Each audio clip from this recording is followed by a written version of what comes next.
Subscribe Muhammad Amjad Nadwi, Indian Islamic scholar. أعوذ بالله من الشيطان الرجيم بسم الله الرحمن الرحيم وَلَقَدْ آتَيْنَا لُقْمَانَ الْحِكْمَةَ أَنِ اشْكُرْ لِلَّهِ وَمَنْ يَشْكُرْ فَإِنَّمَا يَشْكُرُ لِنَفْسِهِ وَمَنْ كَفَرَ فَإِنَّ اللَّهَ غَنِيٌّ حَمِيدٌ وَإِذْ قَالَ لُقْمَانُ لِابْنِهِ وَهُوَ يَعِظُهُ يَا بُنَيَّ لَا تُشْرِكْ بِاللَّهِ إِنَّ الشِّرْكَ لَظُلْمٌ عَظِيمٌ.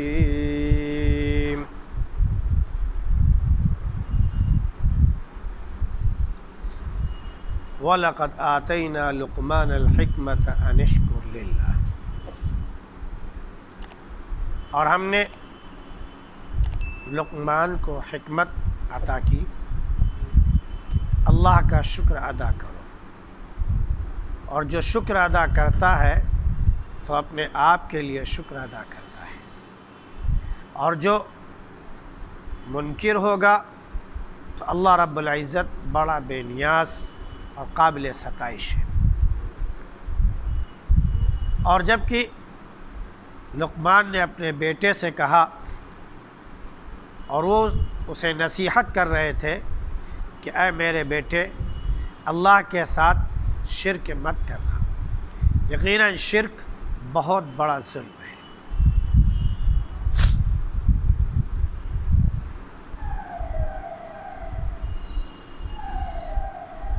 گزشتہ آیات میں توحید رسالت کے ذکر کے بعد اور اس کتاب حمید کی تعریف کے بعد اللہ رب العزت نے اپنی قدرت کا ایک مظہر بتایا تھا کہ اس نے آسمان اور زمین کو بغیر ستون کے پیدا کیا، جیسا کہ ہم سب دیکھ رہے ہیں، اور اس کی وجہ بھی ہے کہ زمین کا معاملہ یہ تھا کہ یہ لے کر انسانوں کے ایک طرف لڑھک جاتی تو اللہ نے اسے پہاڑوں کے ذریعے جما دیا،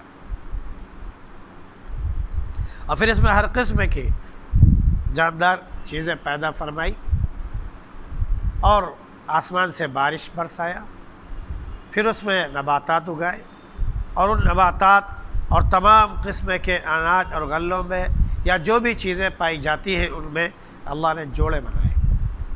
یہ اللہ کی تخلیق ہے، تو اگر کوئی یہ کہتا کہ اللہ کے سوا کسی اور نے پیدا کیا ہے تو ذرا دکھائے کہ ان لوگوں نے کیا پیدا کیا ہے۔ بس معاملہ یہ ہے کہ ظالم جو ہے وہ کھلی ہوئی گمراہی میں ہے۔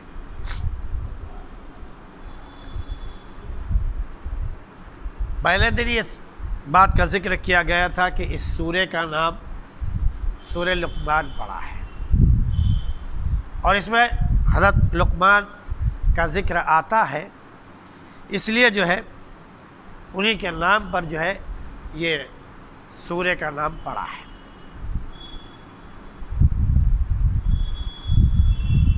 لقمان کون تھے، اس کے بارے میں مختلف رائے ہیں۔ زیادہ علماء کی جو رائے ہیں وہ یہ ہے کہ حضرت لقمان علیہ السلام نبی نہیں تھے، بلکہ یہ اللہ کے ایک بڑے برگزیدہ اور نیک بندے تھے جن کو اللہ رب العزت نے حکمت سے نوازا تھا، اور ان کی جو حکمت کی باتیں تھیں اور جو نصیحت آمیز گفتگو تھی وہ ایسی ہوا کرتی تھی جو تقریباً نبیوں کے موافق ہوتی ہے۔ اس لیے بعض حضرات نے کہا کہ یہ نبی تھے، لیکن اصل بات یہ ہے کہ یہ نبی نہیں تھے، نبی نہیں تھے۔ یہ زیادہ تر علماء کی یہی رائے ہے۔ ہاں بعض لوگوں نے نبی کہا بھی ہے۔ اگر اس اعتبار سے دیکھ لیا جائے کہ تمام انبیاء علیہ السلام نے شرک سے منع کیا، توحید کی دعوت دی، لا الہ الا اللہ کا اعلان کیا، تو انہوں نے بھی شرک سے اپنے بیٹے کو یا جو بھی یہ سب کو منع کیا۔ ان کا نام لقمان بن باعور بن ناخور بن طارخ ہے۔ طارخ جو ہے حضرت ابراہیم علیہ السلام کے جو والد تھے، جن کو ہم آزر کہتے ہیں، ان کا دوسرا نام ہے۔ تو گویا کہ آزر کے دو بیٹے ہوئے، ایک جو ہے ناخور اور ایک جو ہے حضرت ابراہیم علیہ السلام۔ ناخور کے جو ایک بیٹے تھے وہ تھے باخور۔ اس اعتبار سے اگر دیکھا جائے تو باخور جو ہے یہ حضرت ابراہیم علیہ السلام کے بھتیجے ہوئے، اور باخور کے بیٹے حضرت لقمان ہیں، تو یہ ابراہیم علیہ السلام کے پوتے ہوتے ہیں اس رشتے کے اعتبار سے، اور حضرت ایوب علیہ السلام کی یہ بھانجے تھے۔ بہرحال نبوی جو خاندان تھا، یعنی نبوت کا ایک جو سلسلہ چل رہا تھا، انہی کڑیوں سے ایک سلسلہ جو جوڑا تھا، انہی کڑی میں یہ جڑے ہوئے شخص تھے۔ اللہ رب العزت نے ان کو بڑی حکمت سے نوازا تھا۔ ان کے بارے میں دو واقعہ مشہور ہیں کہ اللہ رب العزت نے ان کو اختیار دیا کہ چاہو تو نبوت لے لو اور چاہو تو حکمت لے لو، دونوں اختیار دیا گیا۔ چاہو تو نبوت لے لو اور چاہو تو حکمت لے لو۔ تو انہوں نے کہا کہ اللہ رب العزت اگر نبوت دینا چاہتا ہے تو وہ دے دے، اگر اس نے مجھے اختیار دیا ہے تو مجھے نبوت نہیں چاہیے، مجھے نبوت نہیں چاہیے، کیونکہ آج تک کی جو سیرت ہے وہ یہی ہے کہ اللہ رب العزت نے کسی نبی کو اس کے مانگنے پر نبوت نہیں دی، بلکہ جس کو بھی نبی بنانا چاہا اسے اللہ رب العزت نے خود منتخب فرمایا، اور اس کے بعد نبوت کا بار، نبوت کی ذمہ داری اس کے سر پر، اس کے کاندھوں پر ڈال دی۔ پھر وہ نبی ایسا نیک، ایسا شریف اور دنیا کا سب سے برگزیدہ شخص ہوتا تھا کہ وہ ماحول میں جہاں بھی جاتا، اپنے یہاں کے لوگوں میں جس جگہ ملاقات کرتا تو اس کی سیرت سب سے اعلیٰ اور نمایاں ہوتی۔ یہ ایک الگ بات ہے کہ توحید کی دعوت دینے کی وجہ سے لوگ مخالف ہو جاتے، منکر ہو جاتے اور وہ دشمن بن جاتے، لیکن سیرت کے اعتبار سے کوئی بھی کسی نبی کے درجے کو نہیں پہنچ سکتا تھا۔ تو یہ اللہ رب العزت جس کو نبوت دینا چاہتا ہے اس کی تربیت بہت اعلیٰ طریقے سے کرتا ہے، اور ہر چیز سے، ہر گناہ سے اسے محفوظ کرتا جاتا ہے۔ پھر اس کے بعد جب نبوت کا بار اس کے اوپر آتا ہے تو وہ بالکل خوش اسلوبی کے ساتھ اسے نبھاتا ہے۔ تو جب ان کو نبوت کی ذمہ داری دی جا رہی تھی اور اختیار دیا گیا کہ اگر ہم اختیار کی وجہ سے لے لیں گے تو اس کا جو وبال اگر ہوگا، اگر اس میں کوئی کمی بیشی ہو گئی، اس میں کوئی ہم سے کوتاہی ہو گئی تو اس کا ذمہ دار میں خود بن جاؤں گا، اور اس کی گرفت تو بہت بڑی ہوگی۔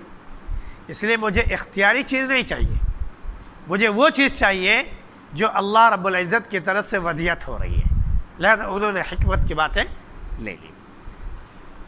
اس کے بارے میں ہم نے آپ کے سامنے عرض کیا کہ ان کی حکمت کی باتیں، ان کی نصیحت کی باتیں ایسی ہوتی تھی جیسے انبیاء علیہ السلام کی ہوا کرتی تھی، بالکل ان سے قریب تر، ان سے تھوڑا سا نیچے کہہ لیجئے یا ان سے بالکل موافق ملی ہوئی۔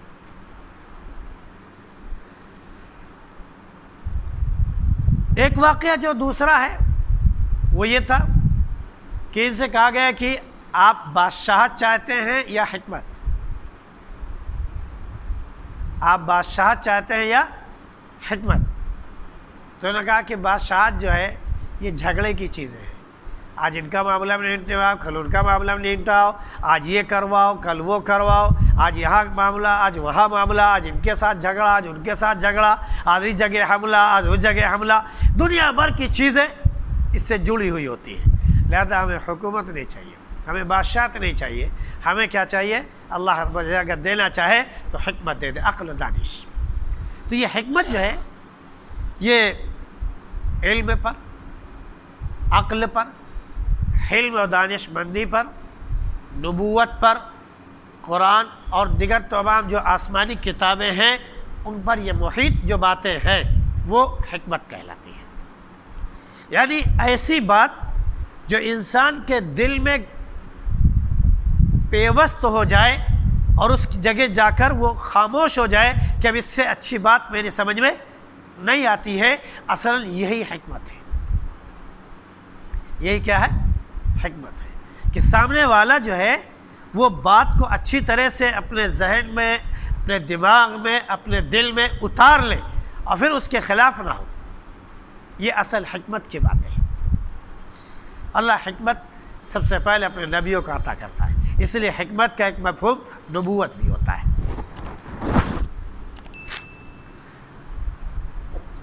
اب حکمت کا ایک تقاضا اور ہے، وہ کیا ہے کہ جب اللہ رب العزت نے حکمت سے نوازا، عقل و دانش سے نوازا، تو ہمارا فرض بنتا ہے کہ ہم شکر کس کا بجا لائیں؟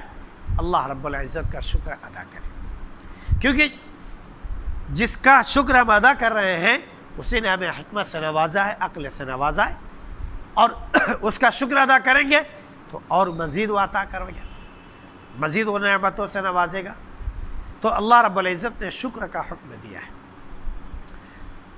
انسان کسی کو کوئی چیز دیتا ہے تو حقیقت میں وہ اپنے فائدے کے لیے دیتا ہے، اپنی تعریف کے لیے دیتا ہے، اور چاہتا ہے کہ ہماری شہرت ہو، ہماری عزت ہو، اور وغیرہ وغیرہ۔ لیکن اللہ رب العزت بندے سے جو شکر کا حکم دیتا ہے کہ تو شکر ادا کر، تو بندے کے فائدے کے لیے ہی ہوتا ہے۔ آج انسان اللہ کی باتیں مان رہا ہے، اللہ کا حکم مان رہا ہے، یہاں پر بھی اللہ رب العزت نے اسے ساری نعمتوں سے نواز دیا، اس حکم ماننے کی وجہ سے، تابع داری کرنے کی وجہ سے آخرت میں اعلیٰ جنت نصیب فرمائے گا۔ تو فائدہ کس کا؟ بندے کا۔ جنت نہ ہوتی اللہ کا کچھ نہیں بگڑنے والا تھا، دنیا نہ ہوتی اللہ کا کچھ نہیں بگڑنے والا تھا، انسان نہ ہوتے، اس کی عبادت نہ کرتے، اللہ کا کچھ بگڑنے والا نہیں تھا۔ اللہ تو بے نیاز ہے، اسی لیے فرما دیا کہ جو شکر ادا کرتا ہے وہ اپنے آپ کے لیے شکر ادا کرتا ہے، اور جو ناشکری کرتا ہے، کفر کرتا ہے، منکر ہوتا ہے، تو پھر وہ یہ سمجھ لے کہ اس کے انکار سے اللہ کی ذات پر کوئی فرق نہیں پڑتا ہے، وہ بڑا بے نیاز اور تعریف والا ہے۔ انسان تعریف کرے یا نہ کرے کوئی فرق نہیں پڑتا، اللہ کی تعریف کے لیے اس کی تمام مخلوقات موجود ہیں جو ہمیشہ اس کی تسبیح بیان کرتی ہے۔ قرآن کی آیتیں جگہ جگہ اس کے بارے میں آئی ہے کہ یسبح للہ ما فی السماوات و ما فی الارض، زمین و آسمان میں جو کچھ ہے سب اس کی تسبیح بیان کرتی ہے۔ سبح للہ ما فی السماوات و ما فی الارض، زمین آسمان کی جو چیزیں سب اس کی تسبیح بیان کرتی ہے، وغیرہ وغیرہ۔ کہیں پر کہا گیا کہ دنیا کی ساری چیزیں تسبیح بیان کرتی ہے، پھر فرمایا کہ وَلَٰكِن لَا تَفْقَهُونَ تَسْبِيحَهُمْ، لیکن وہ اللہ کی تعریف کیسے بیان کرتی ہے، اللہ کی تسبیح کیسے بیان کرتی ہے، یہ تم نہیں جانتے ہو، یہ اللہ جانتا ہے۔ جو شکر ادا کر رہا ہے، جو تسبیح بیان کر رہا ہے، وہ جانتا ہے یا اللہ جانتا ہے؟ ہمیں اس کا علم نہیں ہے۔ اللہ کے نبی صلی اللہ علیہ وسلم نے شکر کا طریقہ بتایا ہے، اور آپ بڑے شکر گزار تھے۔ ایک مرتبہ امہات المومنین میں سے کسی نے پوچھا، یا صحابہ میں سے کسی نے پوچھا کہ اللہ کے نبی، آپ تو بڑے برگزیدہ اور بخشے بخشائے ہیں، اللہ نے آپ کے بارے میں فرمایا کہ اِنَّا فَتَحْنَا لَكَ فَتْحًا مُبِينًا لِيَغْفِرَ لَكَ اللَّهُ مَا تَقَدَّمَ مِن ذَنبِكَ وَمَا تَأَخَّرَ، کہ آپ کے اگلے پچھلے سارے گناہ اللہ نے کیا کیے؟ معاف کر دیے ہیں۔ تو آپ کو اتنی عبادت کی کہ جس کی وجہ سے پاؤں میں ورم آ جائے، سوجن پیدا ہو جائے، اس کی کیا ضرورت ہے؟ اللہ کے نبی صلی اللہ علیہ وسلم نے ارشاد فرمایا افلا اکون عبدا شکورا، کیا میں اللہ کا شکر گزار بندہ نہ بنوں؟ یعنی اس نے مجھے نبوت دی، اس نے ہمارے سارے گناہ معاف کیے، تو کیا میں اس کے بدلے میں اللہ کا شکر نہ ادا کروں؟ میرا فرض بنتا ہے کہ ہمیشہ اس کا شکر زیادہ سے زیادہ ادا کروں۔ تو اللہ کے نبی صلی اللہ علیہ وسلم نے جو شکر ادا کیا اس کے بارے میں فرمایا افلا اکون عبدا شکورا۔ تو شکر کا بدلہ بھی ہے۔ اللہ کے نبی صلی اللہ علیہ وسلم نے فرمایا کہ اگر کسی نے آپ کو کوئی چیز دی ہے تو بدلے میں تم بھی اس کو کوئی چیز دے دو۔ یہ حقیقت میں یہ شکر گزاری ہی ہے، اس کی ایک قسم ہے کہ ہم نے اگر آپ کو کوئی چیز دی تو آپ نے بعد میں ہم کو کوئی چیز دے دی، یہ شکر ہے، اس سے محبت میں اضافہ بھی ہوتا ہے، جس کو ہم ہدیہ تحائف کہتے ہیں وغیرہ وغیرہ۔ لیکن لالچ کی وجہ سے نہیں ہونا چاہیے کہ ہم نے آپ کو دیا تو اس گمان کے ساتھ دیں تو یہ صاحب ہم کو بھی دیں، یہ غلط ہو جائے گا۔ ہاں اگر آپ کی طرف سے آ جائے بہت بڑی بات، اور نہیں آیا تو اس کا مطلب یہ نہیں کہ ہم آپ سے بدظن ہو جائیں کہ ہم نے تو آپ کو دیا سب کچھ اور آپ نے ہمیں کچھ نہیں دیا، بدظنی نہیں۔ ہاں ملے شکر ادا کرو۔ صحابہ کرام رضی اللہ تعالی علیہم اجمعین کو نبی کریم صلی اللہ علیہ وسلم نے ایک موقع پر ارشاد فرمایا کہ اگر کسی نے کچھ دیا تو تم بھی دے دو۔ تو صحابہ میں تو سب مالدار تو تھے نہیں، غربا بھی تھے، اور اس وقت غربت بہت زیادہ ہوا کرتی تھی۔ آج سے 50 سال 100 سال پہلے جو غربت تھی وہ نہایت بالکل حد درجے کی غربت ہوا کرتی تھی۔ لوگ 1 پیسے میں مزدوری کیا کرتے تھے۔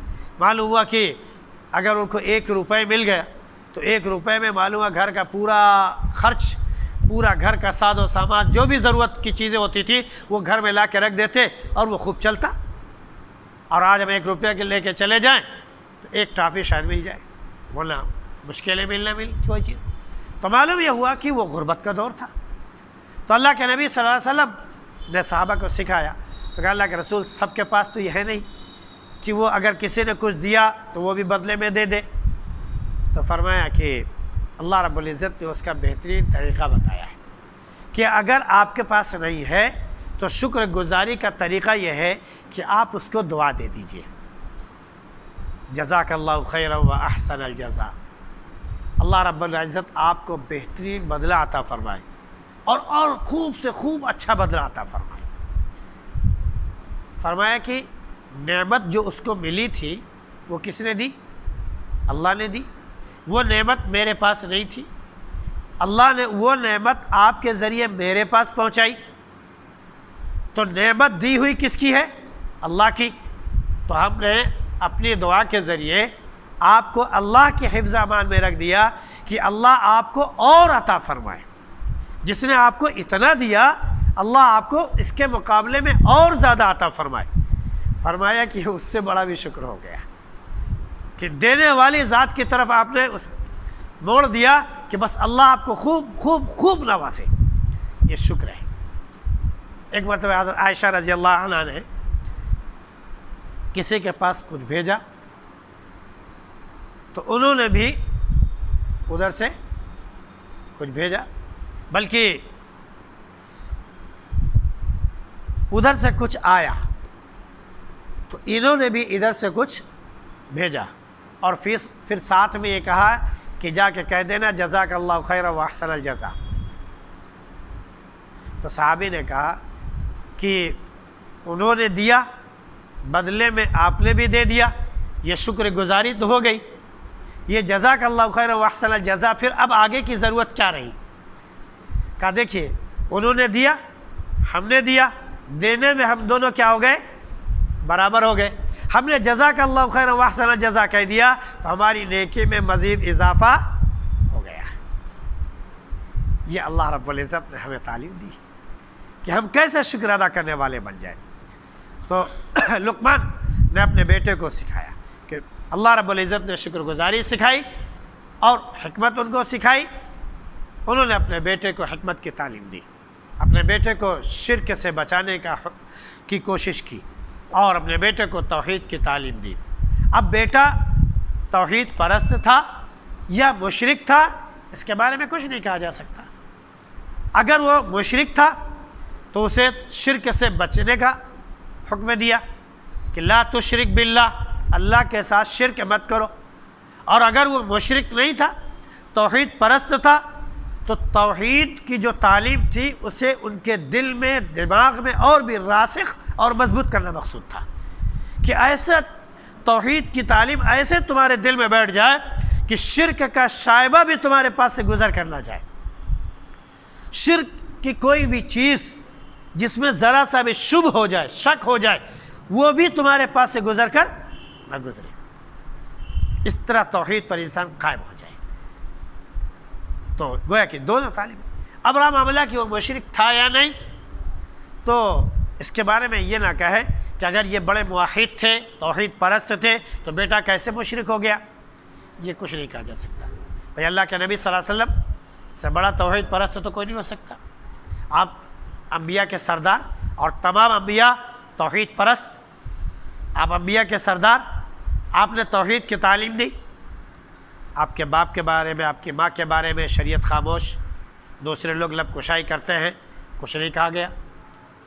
چچا جو ہے کھلے طور پر شرک میں مبتلا وغیرہ وغیرہ۔ آپ نے کان میں بھی کہا کہ چچا جان آپ صرف کلمہ پڑھ لیجئے ہمارے کان میں، میں گواہی دوں گا آخرت میں کہ میرے چچا نے کلمہ پڑھا ہے۔ لگا کہ قوم کہے گی کہ موت کے ڈر سے بھتیجے کا کلمہ قبول کر لیا، نہیں پڑھا تو چچا مشرک، بھتیجا توحید پرست، سب سے بڑا سردار، انبیاء کا سردار، کچھ نہیں کہا جا سکتا۔ ابراہیم علیہ السلام توحید پرست، آپ کے باپ مشرک کافر۔ حضرت لوط علیہ السلام توحید پرست، نبی اور بیوی کافروں کے ساتھ۔ تو حضرت نوح علیہ السلام توحید پرست اور بیٹا کافروں کے ساتھ۔ تو یہ کچھ نہیں کہا جا سکتا کہ توحید کس کو ملی اور شرک کو کس کو ملا۔ کوئی بھی انسان بدل سکتا ہے، کوئی بھی انسان شرک میں آ سکتا ہے، کوئی بھی انسان شرک سے ہٹ کر توحید میں آ سکتا ہے، یہ اللہ کا معاملہ ہے۔ آج خوب چل رہا ہے کہ فلاں عالم جو ہے زبردستی دھرمانترن کروا رہے ہیں، توحید کا کلمہ پڑھا رہے ہیں وغیرہ وغیرہ، ان کو جیل میں بھی ٹھوسا جا رہا ہے اور بند کر دیا گیا ہے، آج بھی چل رہا ہے۔ یہ سارے کفر شرک والے پوری طاقت، پورا زور صرف کر دیتے ہیں کہ کوئی توحید کا کلمہ پڑھنے نہ پائے۔